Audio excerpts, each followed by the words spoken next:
So morning everyone. Hello, my name is Chris Pointon.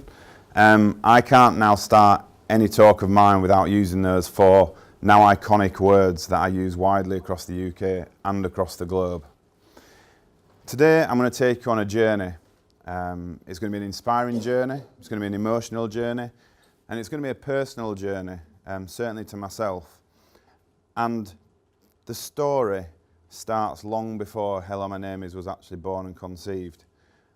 And there will be personal aspects of my life that I will go through which I think really helps understand how Kate lived her life, but also how the campaign was founded and how she really developed the campaign throughout the time that she did with her illness. And there's three things that I really want to focus on today. And there's three things for us all to think about as we go through today's talk. So the first one is about life plans. I'm sure everyone in the room will have their own life plan. You know, it may be what's happening in the next month, the next year, the next 10 years. You know, I certainly had a life plan, you know, way back when, and continue to have a life plan now. The second part is around, and probably the most important part of today's talk is, what do you want your legacy to be? What do you want to be remembered for when you pass away? What do you want to make a difference of in the world? And that's something that everyone can do. You know, everyone can make a difference in this world. Be it small, be it huge, everyone can make that difference. And the third part of today is around memorable dates. So I'm sure everyone's got a memorable date in their life. It could be the day you got married, it could be the day that you started working at the organisation you work in, it could be the day you gave birth to your first child, but everyone will have a significant date in their own lives. And I'll talk you through mine as we go through today as well. So if we start with life plans. So Kate and I met at the end of the year 2001 on New Year's Eve. And we knew from the early days of meeting that, you know, we were going to get married, we were going to, you know, live happily ever after. And Kate was studying medicine in Edinburgh, in Scotland, when we met. So for the next 3.5 years after that point, I was commuting most weekends to and from Scotland. I lived in Yorkshire, Kate was from Yorkshire. So it's about a 3-hour train ride from Yorkshire to Edinburgh. And that happened for 3.5 years.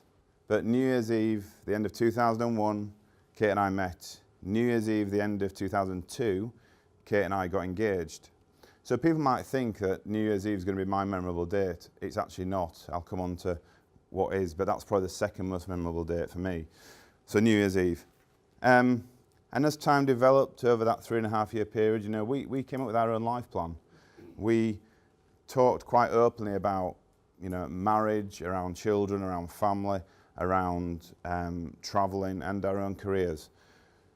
So my background is not in healthcare. I don't work in healthcare. I've spent 25 years working in retail, and I've spent most of that time specialising in logistics, which obviously helps with things like, you know, this tour. And we were very much career driven in our early days. So Kate, passionate healthcare worker, you know, passionate doctor, wanting to make a difference for other people, wanting to specialise in care of the elderly. We also had family. So in the UK, you know, you are a junior doctor, you then become registrar and then into a consultant. So our plans were that Kate would follow that pathway. Once she became a registrar into a consultant role, we would then think about starting our own family. Because Kate was a year ahead of herself, you know, from school days and at university, because she was a high achiever. And we then talked at length as well about travelling. So one of the things we really wanted to do before we started a family was to travel parts of the world. One of those places was going to be Australia, New Zealand, Tasmania, etc. And that's why it's really relevant for me to be in Australia and Tasmania, certainly, you know, this week and last week. Tinged with a bit of sadness because Kate's obviously not with me, and that was our life plan originally. However, it's good that I'm here and talking about, you know, the amazing woman that Kate was and continues to be. So that was our life plan. You know, our life plan, you know, maybe overplanned in some ways, because sometimes you should live for the day rather than living for 5, 10, 15 years time. So my memorable date, it's not New Year's Eve, it's the 23rd of July. So the 23rd of July 2005, we got married. I married my soulmate. It was a beautiful day in a church in Yorkshire. We set the time for 3 o'clock in the afternoon because we thought, we can then go straight on to a nice evening reception and, have a nice party. And that's what we wanted. We wanted a celebration of Kate and I's wedding. But Kate was late coming to the service, and, the reason for that is because there was a certain cricket match going on that day. And her and her dad, and myself as well, big cricket fans, they were in the wedding car listening to the final stages of a certain test match, which, I think England won that day. And we went on to win the Ashes. So Kate was late for the service because of the England-Australia cricket match. But that's just a side point. But memorable day, 23rd of July, like I said. And as time went on, and obviously when Kate did become ill, we actually renewed our wedding vow. So not only did I get married to my soulmate once, we actually did it again without having to go through any kind of messy divorce or anything. So it was, a really memorable day that will always be in my mind. So then fast forward a few years. So we're now into 2011. So 6 years into married life, we were very, very happy. We had a nice, comfortable home, no real financial worries. We were thinking about, what's the next stage in our life around starting a family and everything. And we thought, let's take a well-deserved holiday to the US. We've got family and friends who live over in California. So we thought, let's take 3 weeks out of our busy career schedules, and let's go to see some people that we know over there. Which sounds, a normal kind of thing to do for a couple. And it was a great holiday. We visited various parts of California that we'd not seen before, and we were having a good time. But throughout the sort of first 2.5 weeks of the holiday, Kate just wasn't feeling too good. And as you do, and probably more so because Kate was in healthcare, you dismiss it, you think, it's tiredness from working too hard beforehand, from jet lag, from travelling around California. So we didn't really think anything more of it. So this picture was taken at a vineyard in California, drinking wine with the family. Everything seemed pretty normal. This is the last picture we've actually got of Kate before she was ill. And 24 hours after this picture was taken, I found Kate in absolute agony on the bed at the accommodation where we were staying with severe kidney pains. She'd been taking paracetamols, ibuprofen, other drugs to try and help with that pain, but nothing seemed to be working. And at that point, as a non-medic in the relationship, I said to Kate, look, we just need to get you into ER in America. We need to go to hospital because we can't continue. Even though we only had 2 days left of our holiday, we couldn't continue with the pain that she was going through. And fortunately, if we hadn't have gone into hospital on that day when we did, 24 hours after that, Kate would have died there and then in America with kidney failure. So in the hospital, she got patched up. She had a minor operation to put some stents in to drain her kidneys. She was given plenty of drugs that she needed in order to make her fit to fly back to the UK. And then we pursued further treatment within the NHS.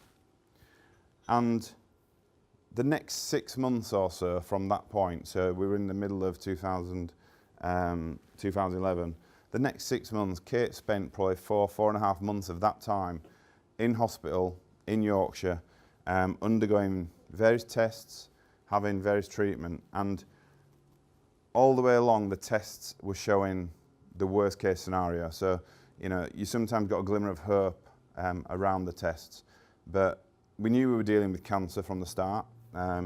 We just didn't know what form, and the reason for that is because she was actually diagnosed with a really rare and aggressive form of sarcoma, which was called a desmoplastic small round cell tumour, which is, like I said, a really rare form of. And it became clear in the first sort of month and a half that it was a terminal condition that we were faced with, and she was given 6 to 12 months to live at that point. But because of the rareness of it, it was hard to say how long she had left.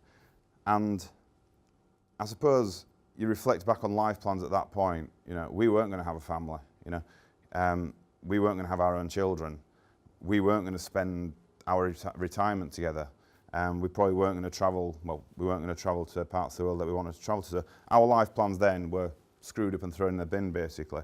And we had to come up with new life plans, which involved living for the day and living for the next sort of 2, 3, 4 weeks, because that's how much time we actually had, or so we thought. So, you know, Kate went through various rounds of chemotherapy, which normally had infections at the end of it, which were back into hospital for antibiotics. The picture on the left is Kate in hospital, you know, still looking as beautiful as ever, you know. But she was told by one of her consultants, Kate, I don't think you'll be able to work again. I don't think the cancer's going to let you work again. And this really got to Kate, because Kate was a passionate and determined individual around caring for other people and caring for the elderly. And she said to that consultant that day, I will work again. At some point, I will work again in some capacity. And then we got to New Year's Eve at the end of 2011. So New Year's Eve again, another sort of poignant day, like I said before. We were sat in a hospital side room in Yorkshire, watching the fireworks over the city skyline. And it was at that point when Kate turned to me and said, look, I don't think we should pursue any further treatment at this moment in time. I think we should stop treatment, enjoy our lives together as much as we could for as long as we could, and I want to get back to work, you know, in whatever capacity that may be. So New Year's Eve, we made a decision together that we would stop treatment because the quality of life versus quantity of life were outburdening each other.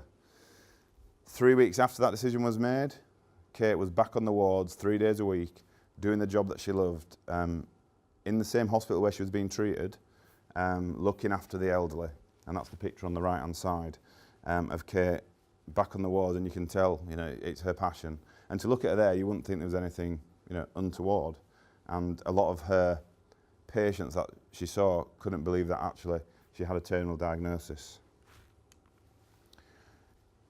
We then had several months of fairly good living in the whole scheme of things. To say that she was given 6 to 12 months to live, we had quite good living. Like I said, the first thing we wanted to do was renew our wedding vows, which we did quite early on in 2012.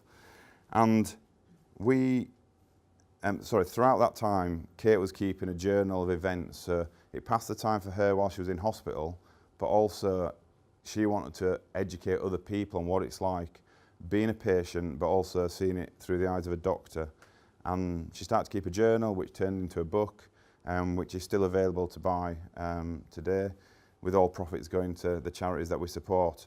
And because of the first book, and then she wrote a second book as well around dealing with, you know, the brighter side of a terminal illness, so, you know, doing things on the bucket list, enjoying life.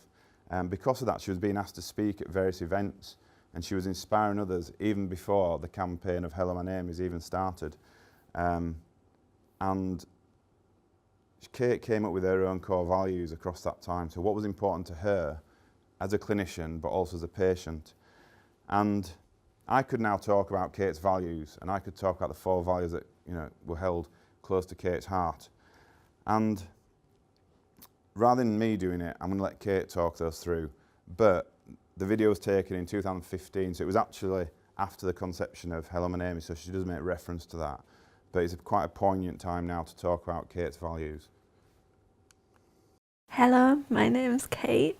What I thought I'd do with my time today is perhaps tell you about some of my core values as a clinician and a patient, and why those are important to me, and tell you some stories about my experiences and why those core values have emerged in my thinking. And my first core value is communication. Everyone bands around communication being important, but I've really seen what harm bad communication can do as a patient.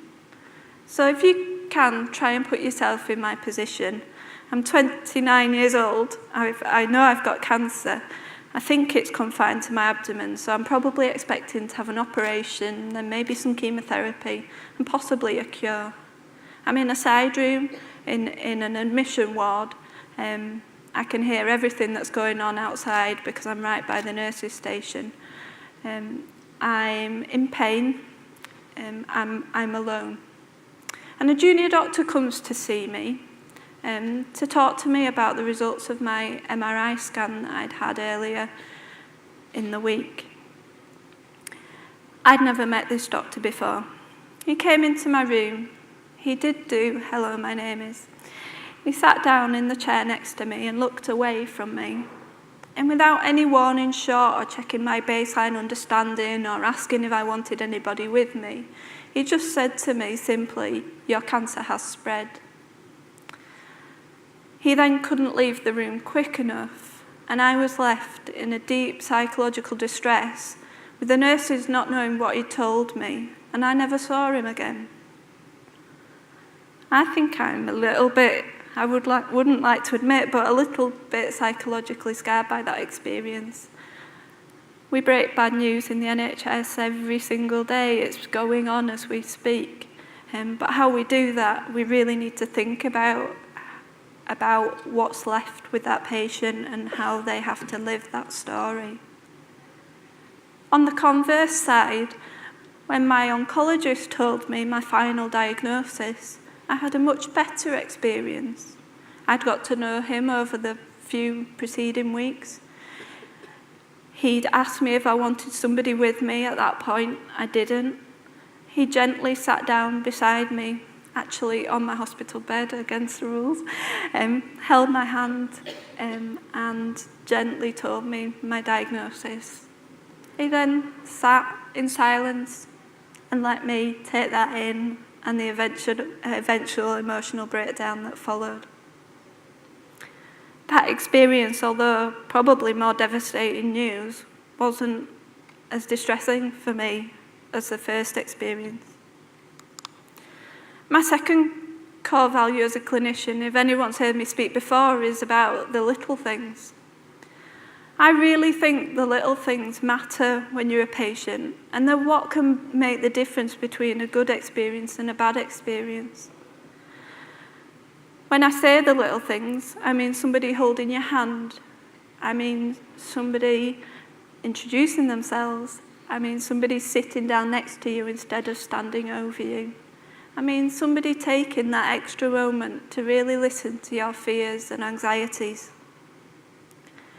I was very sick a couple of months ago, probably the sickest I've been on my journey, and it was a Saturday night and the on-call oncologist came to see me.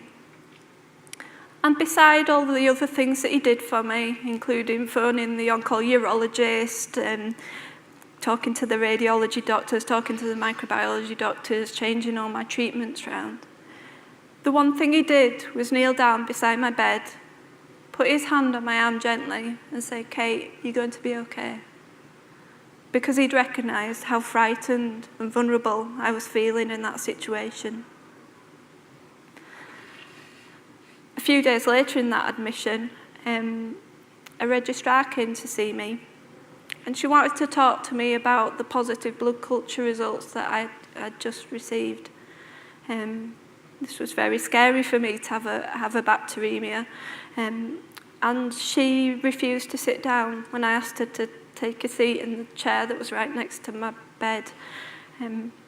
She thought that I was asking her for her own benefit, but I wasn't. I was asking for my benefit so that we could have a conversation on the same level. Instead, she stood looming over me, making me feel little and less in control. Those little things do really matter, and everyone can do them. My third key value is that person-centered care. This is a phrase that's bandied around the NHS and NHS management and leadership all the time, but what does it really mean? In January, I was admitted to hospital with febrile neutropenia. At that time, I was put on the standard antibiotic protocol, given some intravenous fluids, reviewed by the consultant and transferred to another ward. On that ward, a nurse came to give me my antibiotics at lunchtime. The antibiotics had been changed from the standard protocol, which is a drug called tazocin, to something called meropenem, which is used for much more serious infections. I didn't know anything about this change in antibiotics. The first thought that went through my head was, has she got the right drug chart, or has somebody made a prescribing error? The second, more worrying thought that went through my mind is, oh gosh, they've got the meropenem out. They need to use the domestos. I must have something really serious. Looking back through the medical notes, what had happened was the consultant oncologist had reviewed me. He'd been very diligent and looked at all my microbiology results on the computer. He'd found that I'd grown a multi-resistant E. coli from my urine a couple of weeks earlier, and correctly asked the junior doctor to phone a microbiologist for some advice about this. The junior doctor had done the tasks that she'd been asked to do. She phoned the microbiologist, clearly documented in the medical notes what they said, and changed my antibiotics appropriately. That was an episode of safe care. I received the right treatment in a timely fashion. However, it forgot one thing, and perhaps the most important thing, which is me. And I think if it could be written in big, bold letters across my medical notes, then anybody who knows me is that I want to know absolutely everything. So this was a serious change in treatment that had been forgotten to tell me. And I think that's something that happens. I've done it as a junior doctor, I'll admit it on this stage, that you tick your jobs list and you get so ingrained in that you've got all these jobs to do when you get stuck in this system that you forget the patient. For my first job, I worked in Dewsbury Hospital, and I worked for a doctor called Dr. Kemp. He was a diabetologist and a very wise physician coming towards the end of his career. He took me under his wing as he knew that I wanted to become a physician. And he said to me one day, Kate, being a physician is about painting a picture. It's not about ticking a box or following a protocol. And during an admission, you'll fill in extra bits of the picture every day until you've got a full painting. I think that kind of relates to William Osler, who said the same thing many, many years ago. And that links to my fourth key value, which is about seeing me, not just my disease. I've been referred to within earshot by several consultants as that girl with DSRCT. Within one sentence, I've been reduced to just somebody with a rare cancer and nothing else. At a vulnerable time in my life when I was feeling pretty low emotionally anyway, that's not something that I want to hear. I'm much more than just a rare cancer. I'm a wife, a daughter, an auntie to a new baby in a few months. I like to play the flute. I'm an avid baker. There's lots and lots of things about me that are more important. And this has become something that's very important to me in my clinical practice now I've returned to work since being diagnosed with cancer. I want to know more about my patients so that I can contextualise their disease within their own lives. And that's extremely important for what I do as an elderly physician. People have got loads of stories to tell you about their lives. I've looked after a gentleman who was an Olympic cycler in his day, and people had written him off as being, too frail to do any more treatment for. But actually, if you asked about this gentleman, he'd been walking up mountains the week before he got ill with his pneumonia. So I fought for his ICU admission, and he got better and left hospital.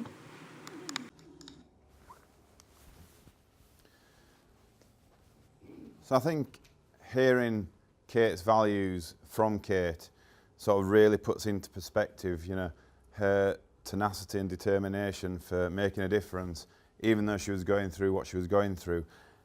And the big message from that is everything that I'll now talk about, people have got to remember that Kate was terminally ill.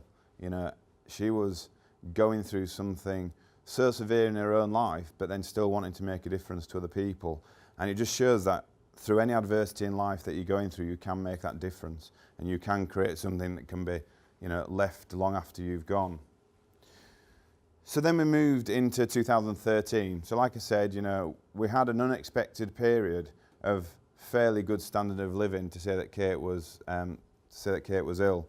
And you know, we did a lot of nice things. You know, we travelled to parts of the UK and Europe that we'd not been to, and we ticked off things on our bucket lists, some of which were quite small things, but you know, they were really poignant to Kate and really poignant to Kate and I, and we wanted to do those activities on our bucket lists. The other part of what we were doing as well across that time period was Kate was getting out and speaking to people and talking to people about their own experiences across healthcare in order to make a difference. But then the cancer woke up. So we're now into 2013, sort of the early part of 2013. The cancer woke up again, and it was at that point we had to make a decision. Do we have further treatment, or do we, you know, say that's it, time's up kind of thing? Because Kate had such a good response to chemo first time round, we thought it'd be stupid not to give it another go. So, you know, Kate's amazing consultant in Leeds came up with, we used to call them potions, because he used to come up with combinations of drugs and chemotherapy drugs that seemed to work for the cancer that Kate had and seemed to work for her. So he came up with this potion, Kate had the chemotherapy. 9 times out of 10, Kate would always get an infection on the back of it, which meant, you know, further admissions to hospital and further treatment with antibiotics. And it was in one of those admissions where the campaign sort of started. So Kate was on a ward, she was being looked after by various healthcare workers, and on one particular day she was having bloods taken by a nurse who didn't introduce himself. They were talking to another nurse looking after another patient at the next bed at the same time as taking blood from Kate. She didn't ask for Kate's date of birth, which is, you know, quite a big failing. And all the time, Kate just thought she might as well have just been one of those mannequin arms that you get in education. We then had a consultant come and see her with his entourage. They didn't introduce themselves. They stood leaning over the bed to talk to Kate. And then various other people across healthcare had come to see Kate that day. And Kate was getting quite uptight about this. But we then met Brian. So Brian had a name.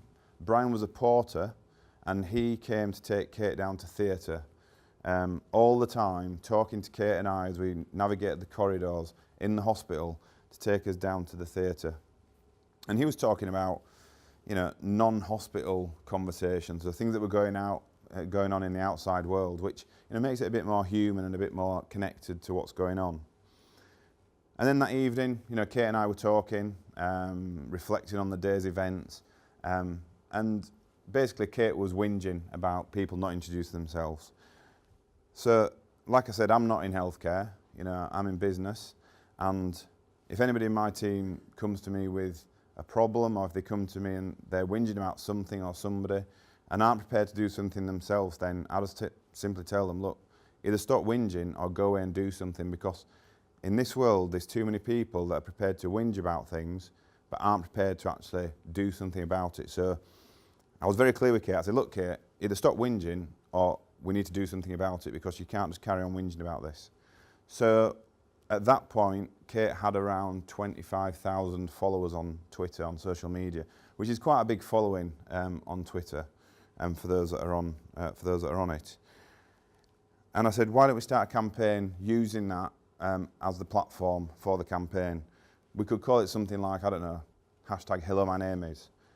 And that's when it was born. So from one conversation between a terminally ill lady and a non-medic gent, the campaign was born. And we, you know, the reason I say that is, you know, 2 people, just average people from Yorkshire, you know, can make a difference. And Kate the next day sent out a tweet, which this is the first tweet that Kate sent out about the campaign.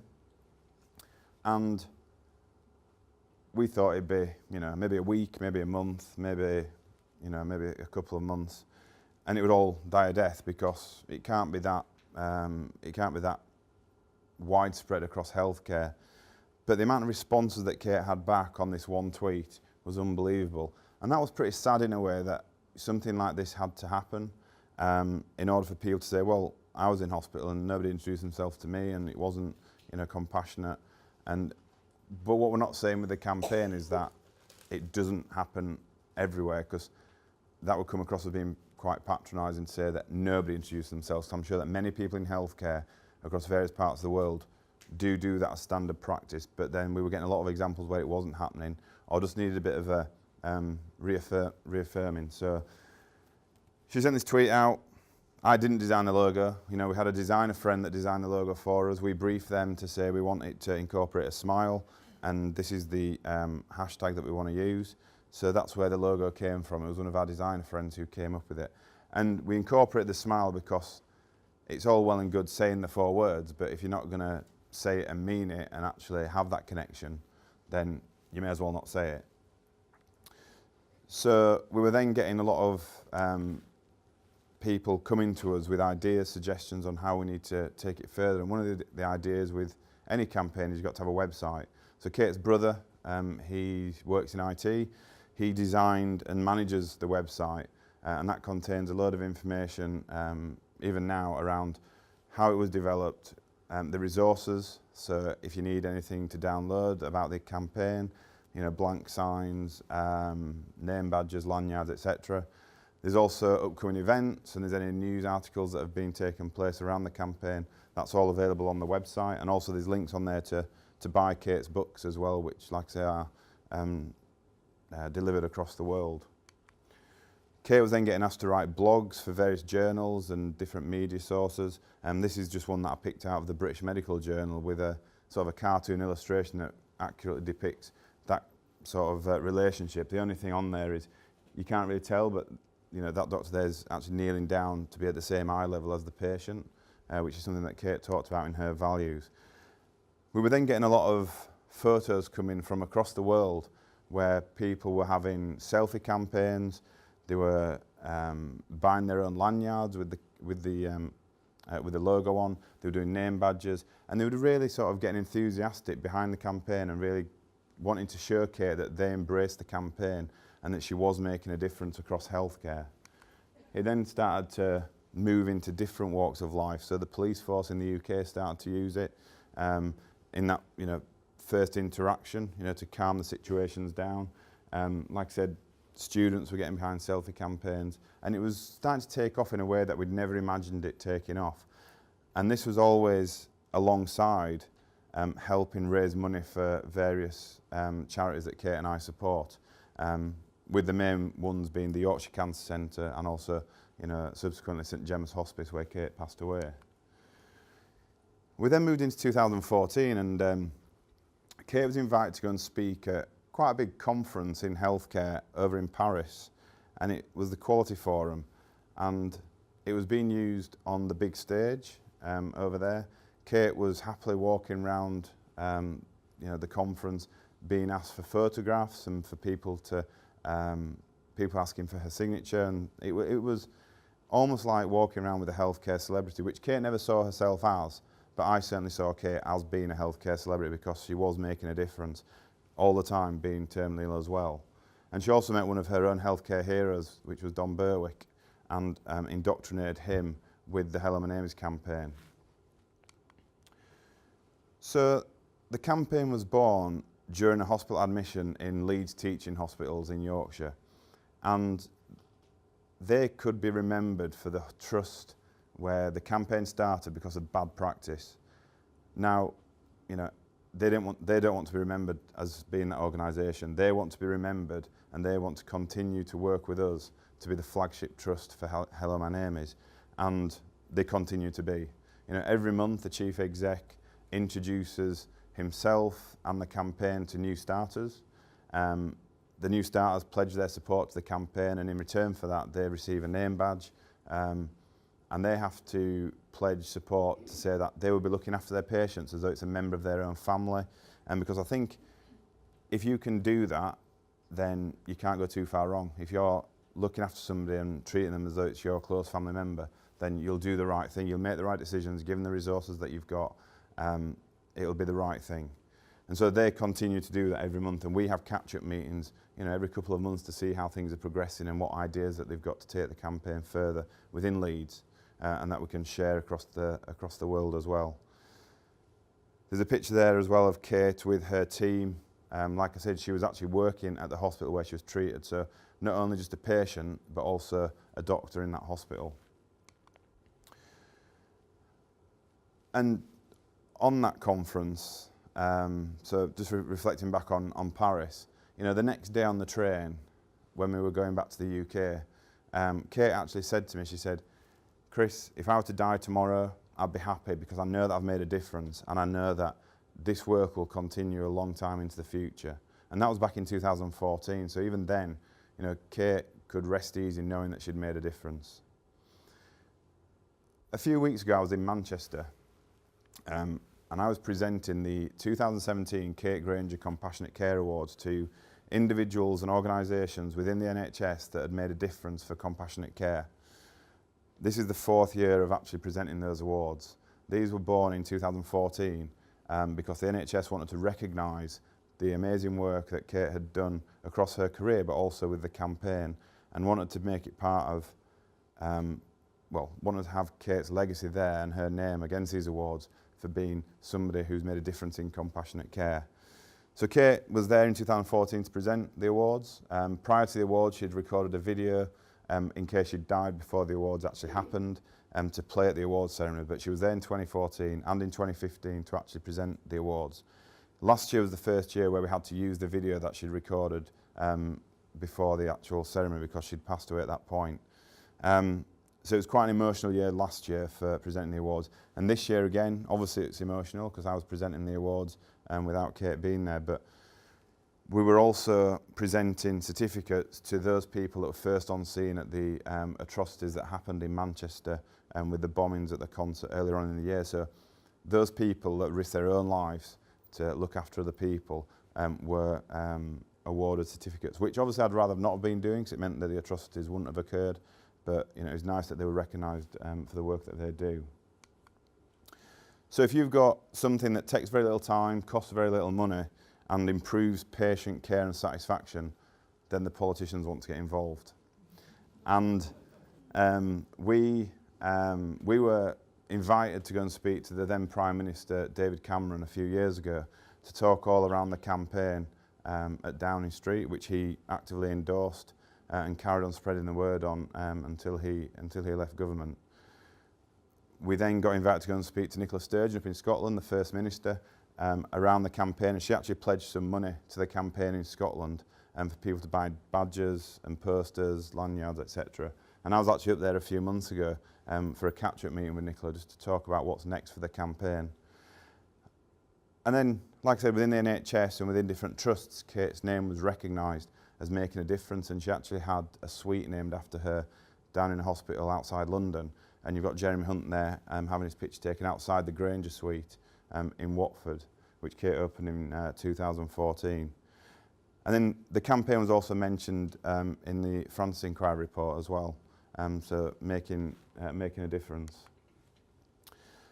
So what's the best way of promoting a campaign, spreading awareness and getting it out in the public eye across social media? You use high-profile celebrities and business leaders to do that, because if they tweet something, then it gets spread to hundreds of thousands, maybe millions of people if they've got such a strong following on Twitter. So me being the non-medic again, thought, what can I do with the contacts that I've got and I've made over the years? Let's try and get as many celebrities as we can to endorse the campaign and spread the message. So, you know, there's a few notable ones on there. So you've got Sir Richard Branson, who endorsed the campaign, and I'll come on to talk a little bit about him later on. And Kylie Minogue on there, obviously. Something that Kate wanted to do on her bucket list was to see Kylie Minogue in concert, but you can't just go and see Kylie in concert when you've got a terminal illness. If you've got a husband like myself, I will do whatever I can to get backstage passes to go and see whoever Kate wanted to see. And yeah, she was made up by that, and obviously Kylie's gone through her own cancer scares as well. So then the campaign was accelerating with so much traction. Kate was getting asked to go and speak at so many events. What we decided that we needed to do was have some kind of control over this. So as we went into 2015, we wanted to have a day where everybody pledged their support to the campaign across the NHS. And we decided to use an organisation called Listening Into Action in the UK because they had contacts with all the NHS trusts because of the work that they do. So on that day, the trusts pledged their support to the campaign, and we managed to touch around 400,000 NHS staff as part of that day. But that day was also quite an interesting day for Kate and I. So we started the day in the radio studios in Leeds to do radio interviews around the campaign, how it was born, where it's going. And then Kate was taken into hospital to have further chemotherapy because her cancer had started to wake up again, so we needed further treatment. She then went into the nurse's office to do further radio interviews throughout the day. She was on her phone all day because obviously on social media it was trending all day across the UK and at some points across the world as well. And then she went into TV studios to do a TV interview as well as having the chemotherapy as well. So it was quite an interesting day and quite a mixed day. So the highs of TV work and radio work, but then the lows of actually having poison for a terminal cancer.